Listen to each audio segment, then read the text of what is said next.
you all. Thank you very much. Thank you very much.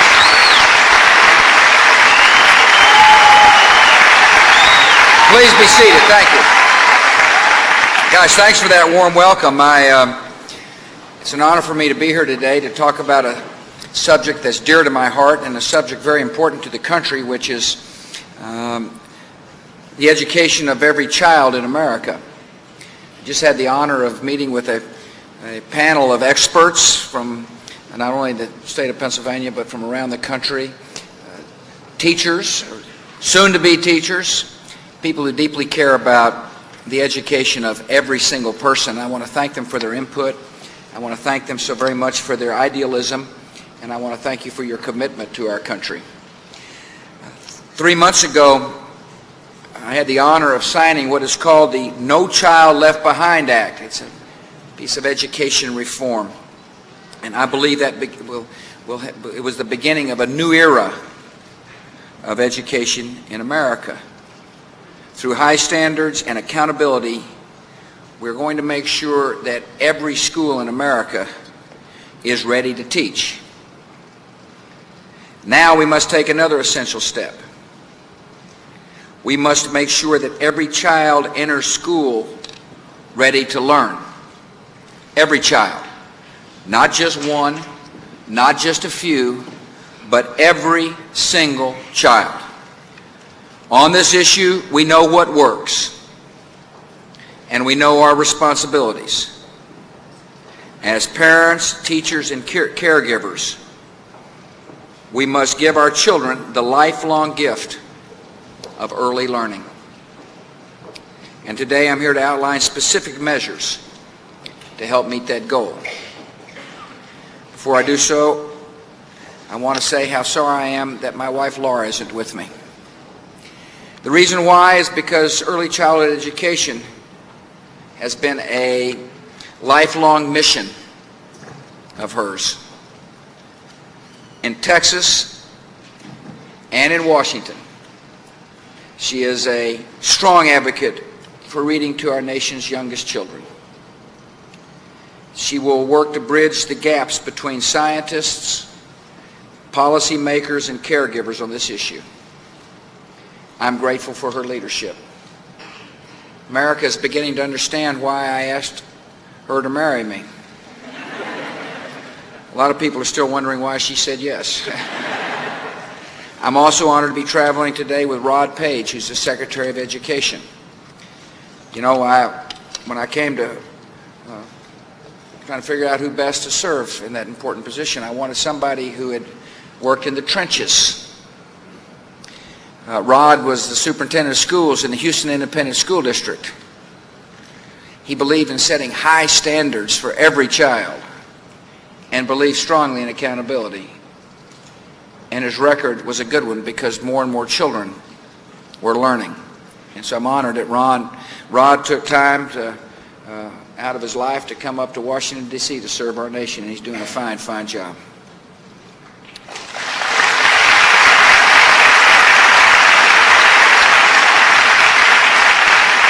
I want to thank Dr. Spanier, Graham Spanier, for his hospitality. It's good to see you again, sir, and thank you for being the president of Penn State. I want to thank Ed Tomesco, Dr. Tomesco, for his hospitality on this beautiful campus. Thanks for letting us come.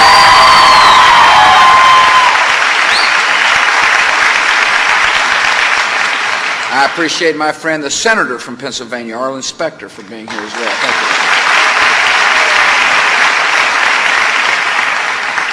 you. The Governor of Pennsylvania, Mark Schweiker, is here. Thank you, Governor. Appreciate you being here. I want to thank the Attorney General, Mike Fisher, for being here as well.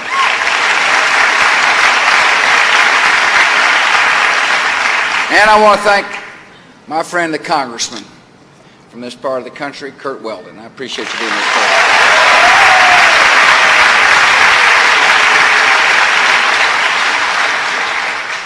I have constantly reminded America that that one way to fight evil is to do some good. If you're interested in helping our country, love a neighbor like you'd like to be loved yourself.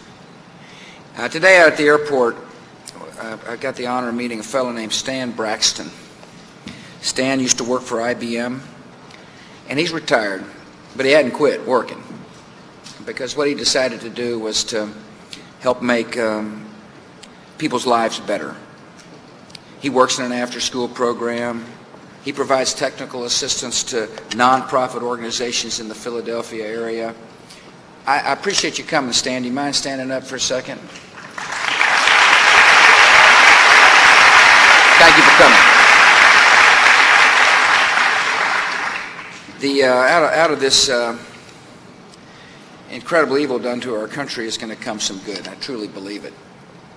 And part of the good is that the armies and the soldiers in the armies of compassion are going to increase all around America.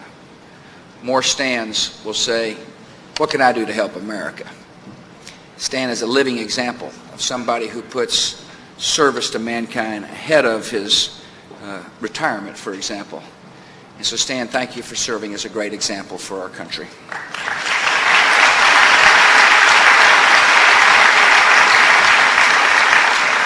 And you need to know that even though the subject of today's talk is early childhood development,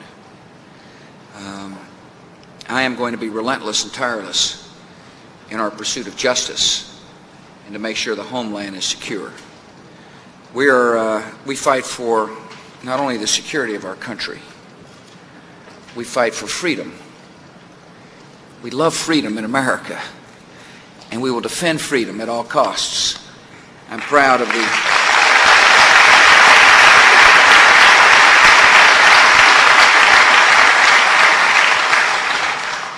and we long for peace.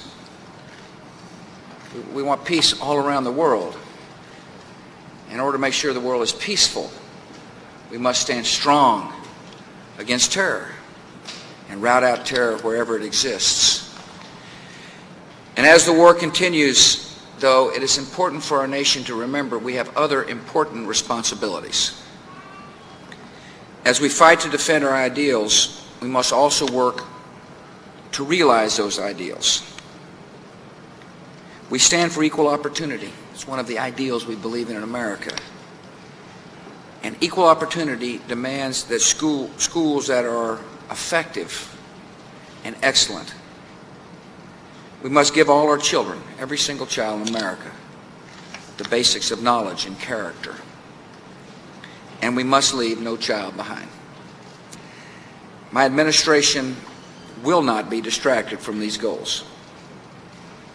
As we fight for freedom, I also understand that freedom means no child in America will be left behind. The new civil right in America is reading.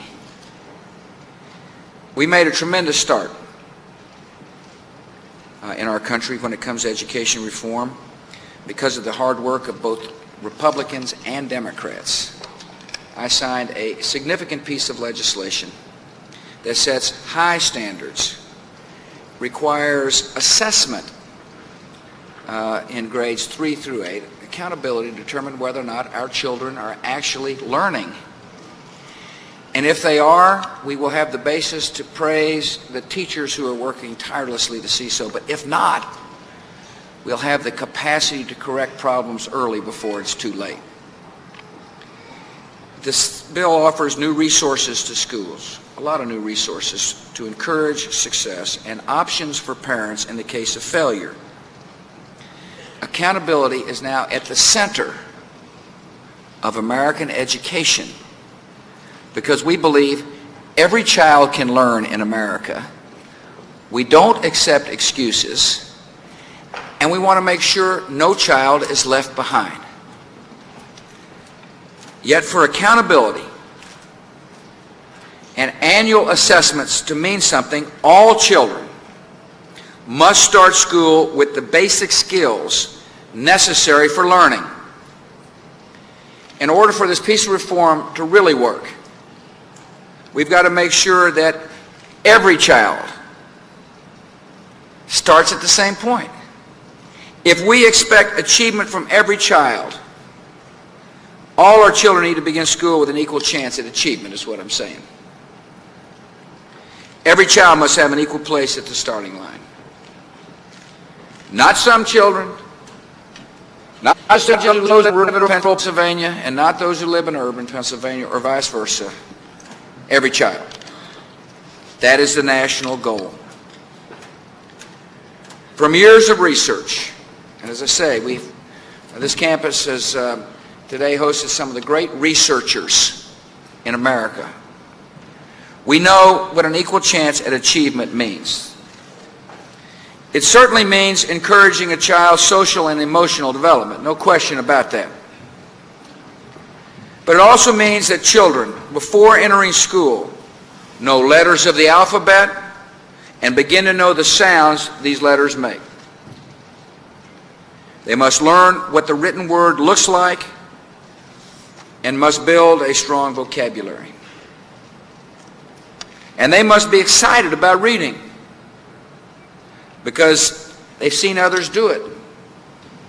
The way to make a child excited about reading is for them to watch others read, like their parents.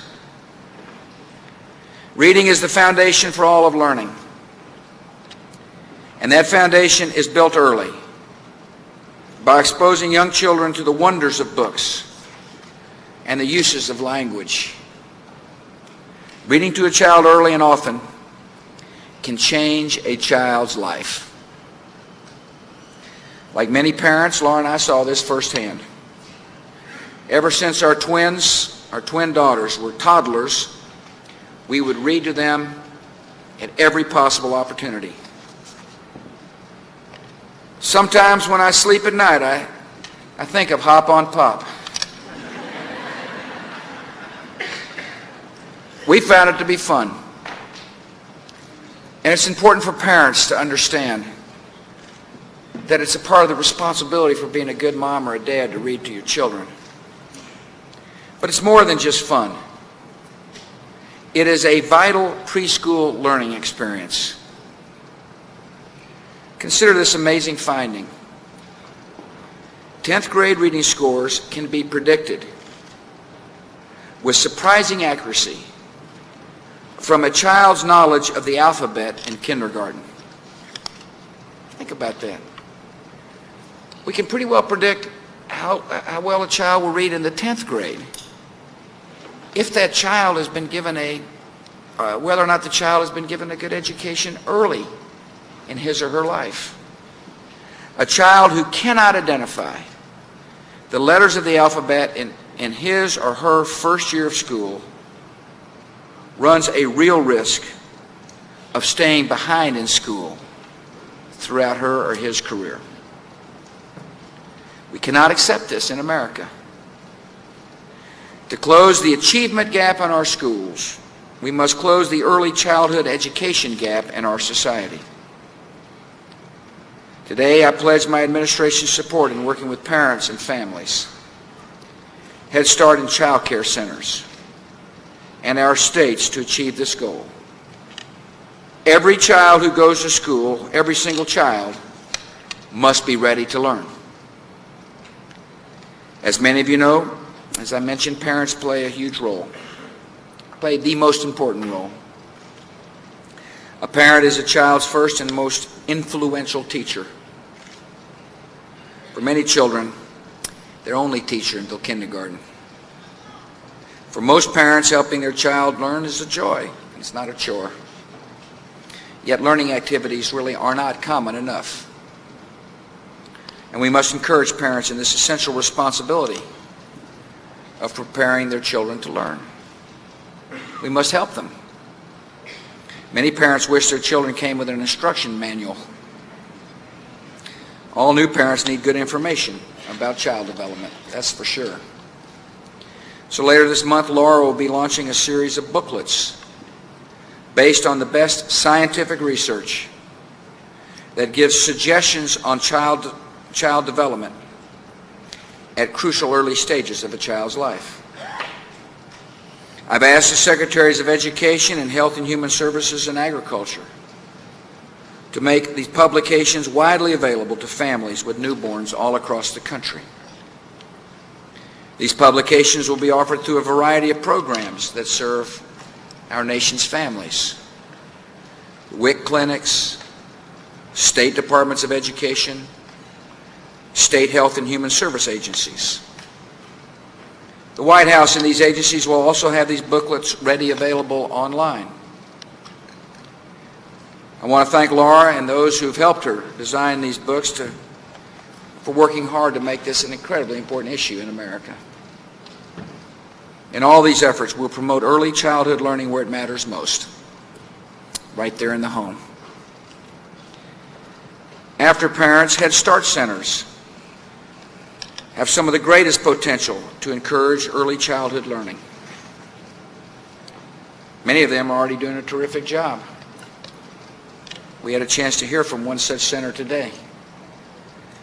Laura and I were deeply impressed by the Margaret Cohn Center in Dallas, Texas, which uses a curriculum rich in pre-reading and vocabulary development activities. Before this curriculum was introduced in 1994, graduating classes who left the Cohn Center and entered the local public school scored as low as the 21st percentile on the Iowa Test of Basic Skills. After 1994, after the scientific-based curriculum had been introduced, Cohn classes have scored as high as the 94th percentile in vocabulary and reading. It matters what the curriculum is in these centers. Head Start centers are a federal responsibility, and we're determined to encourage the kind of quality that we see in centers such as the Cohn Center. We must focus Head Start on the pre-reading and language development of children. So the Department of Health and Human Services will implement an accountability system for every Head Start center in America.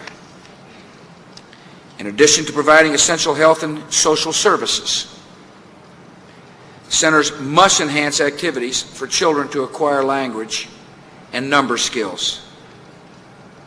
These activities can and should be done in ways that are appropriate for younger children, in ways that work. Every Head Start center in America must teach these skills and must demonstrate that its teaching is effective. We want to make sure that we understand, that the Head Start programs understand. We know what works. We want to measure the input. We want to say that in return for federal taxpayers' help, we expect you to be providing the foundations for reading and math. And to help Head Start centers meet these standards, we'll begin a major new effort to prepare Head Start teachers. In order for this to work, we must give our Head Start teachers the tools necessary to meet our goal. Our goal is to reach the nearly 50,000 Head Start teachers over the next 12 months by giving them the tools necessary to teach basic skills to our children. This summer, the Department of Health and Human Services will give intensive research-based training to 2,500 early literacy specialists who will then instruct Head Start teachers around the country. And starting today, we'll distribute a guidebook for early childhood educators and caregivers. It's called Teaching Our Youngest. It contains proven teaching activities to help children develop their language abilities, increase their knowledge, and discover a love for books and reading and learning. We're also asking states to do their part. The federal government provides states with considerable funds for child care. In fact, over the past decade, federal funding for early childhood programs has nearly tripled. Yet many children are still showing up in kindergarten, not ready to learn. That's got to change. We propose that states receiving these federal funds must submit a plan to promote early childhood education. States must take steps to provide pre-kindergarten programs with guidelines on pre-reading and literacy skills. And they must have a plan to expand the training of child care and preschool teachers in their state. Just as states care about health and safety of children's bodies, they must also care about the health and progress of the children's minds. I know your governor cares a lot about that here in Pennsylvania.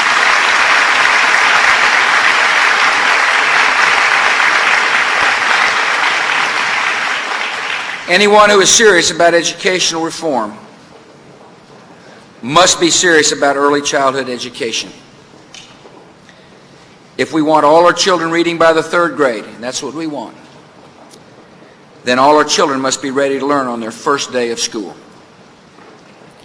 This will require Americans to work together, families, teachers, caregivers, civic groups, along with government on every level. I look forward to working with leaders in Congress on this important issue, especially Senators Kennedy and Gregg and Congressman Boehner and Miller. Here's what I think. Where America's children are concerned, there's no Republicans or Democrats. Only moms and dads, grandpas and grandmas, all eager to help our youngest citizens succeed. As we try harder to serve our children better, we ought to keep in mind the wise words of Theodore Geisel. He'd better known as Dr. Seuss, guy who wrote Hop on Pop. Children want the same things we want: to laugh, to be challenged, to be entertained and delighted. We want our children, even the youngest children in America, to be challenged and entertained and delighted by learning. This is a responsibility of every parent, and it's a great calling for our great country. Thank you for coming. May God bless.